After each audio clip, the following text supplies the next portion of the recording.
زيزي مصطفى هي رقاصة وممثلة اشتهرت في فترة السبعينات والثمانينات، وهي والدة الفنانة منة شلبي. طيب مين هو والد منة شلبي؟ وإيه علاقتها بالإعلامية بوسي شلبي؟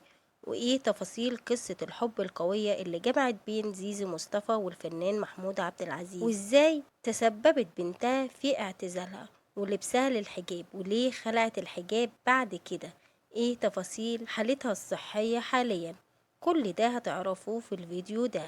اتولدت زيزي مصطفى يوم 20 نوفمبر سنة 1948. بدأت حياتها الفنية بالرقص في الفنادق، وبعدها اتجهت للسينما وتنوعت مشاركتها فيها بين الرقص والتمثيل. ومن أهم الأعمال اللي شاركت فيها كان فيلم واحدة بواحدة، وفيلم مين فينا حرامي مع الفنان عادل إمام، وكمان فيلم وش إجرام مع الفنان محمد هنيدي. اتجوزت زيزي مصطفى 6 مرات في حياتها، وكانت أول جوازة ليها من رجل الأعمال مجدي فواز اللي كان بيشتغل في الاستيراد والتصدير. استمر جوازهم لمدة 6 سنين، وبعدها انفصلوا، واتجوزت سيزي للمرة التانية من رجل الأعمال من خارج الوسط الفني. لكن الجواز ده ما استمرش غير أسبوعين بس، بسبب إنه كان عايزها تعتزل الرقص وهي رفضت، فحصل مشاكل كبيرة بينهم وانفصلوا. أما عن جوازتها التالتة فكانت من شاب بيدرس في كلية تجارة اسمه أسامة جباس، وكان صاحب أحد الملاهي اللي بتشتغل فيها. زيزي بدأت قصة حبهم بحادثة عربية، فكانت زيزي رايحة ترقص في الكباريه اللي هو بيمتلك، خبط لها العربية فاتخانقت معاه، وما كانش تعرف ان هو صاحب الكباريه. لكن لما قابلته هناك عرفت هو مين، وراحت اعتذرت له، وبدأت قصة الحب ما بينهم. اتجوزت لكنهم انفصلوا بعد فترة قصيرة، لأن برضو كانت عايزة تعتذر الرأس وهي رفضت. اتجوزت زيزي للمرة الرابعة رجل من خارج الوسط الفني، لكن جوازتهم ما استمرتش كتير. وعاشت زيزي مصطفى قصة حب قوية مع الفنان محمود عبد العزيز اللي كان متجوز في الوقت ده من مراته الأولى أم أولاده جيجي زويد. واتعرفت زيزي عليه في سهرة، وقعت في حبه من أول نظرة، وبدأت تطارده لغاية ما حبها هو كمان وقرر يتجوزها.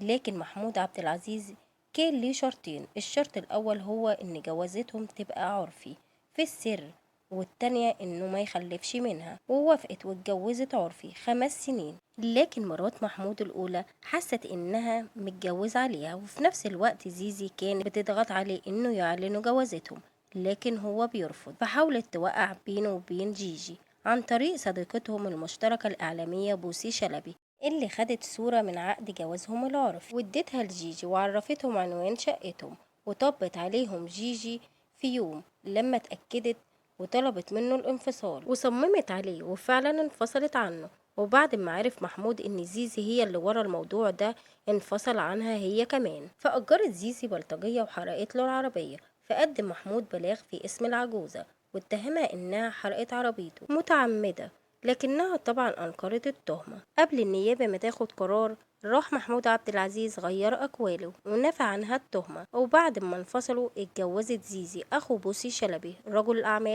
محمد هشام شلبي. اتجوزت بوسي محمود عبد العزيز، وخلفت زيزي من محمد هشام شلبي بنتها الوحيدة منة شلبي، لكنهم انفصلوا بعد فترة قصيرة. وبعدها سافر والد منة الخارج واشتغل هناك، وفضل هناك لغاية دلوقتي بيجي زيارات قصيرة علشان يشوف بنته منة. اتصالحت زيزي مع محمود عبد العزيز واتفقوا انهم يبقوا صحابه بس. وقالت زيزي انه كان بيحب بنتها منة شلبي جدا، خاصة ان زوجته بوسي شلبي تبقى عمتها، وكان هو السبب في دخولها الفن لما قدمها لأول مرة في فيلم الساحر. منة ما كانتش بتفارقه رحلة مرضه في المستشفى، والغريب إن منة شلبي كانت السبب في اعتزال والدتها زيزو مصطفى الراس. وحكت زيزي إن منة في مرة رجعت من الحضانة بتعيط، فسألتها مالها، فقالت لها إن بنت معاها في الحضانة. قالت لها يا بنت الرقاصة، فقالت ليها خلاص أنا مش هرقص تاني.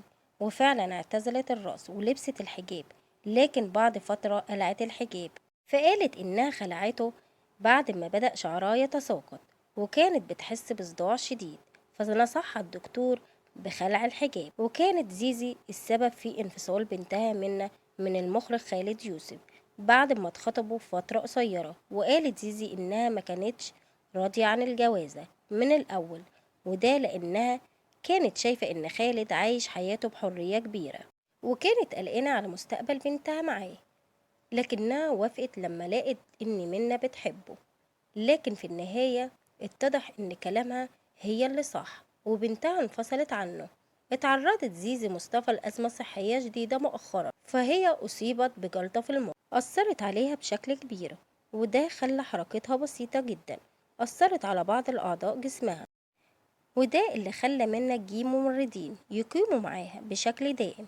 لكن عملت فيهم محضر واتهمتهم فيهم بالإهمال، وإنهم اتسببوا في إصابتها بحروق في جسمها. لكن الممرضين دافعوا عن نفسهم وقالوا إن منى هي اللي اشترت مياه حرارية، وهي اللي طلبت تحطها لمامتها علشان تساعد في علاجها، ولكن درجة حرارتها كانت عالية فأصيبت زيزي بحروق بسيطة.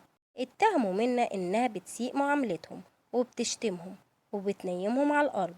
وبعد أزمة القبض على منى مؤخرا بحيازتها مخدرات، برر محامي منى سبب غيابها عن حضور جلسة محاكمتها بإن والدتها زيزي مصطفى بتعاني من مرض الزهايمر، وإن منى مرافقة ليها طول الوقت. لو ما كنتوش تعرفوا المعلومات دي قولولنا في التعليقات.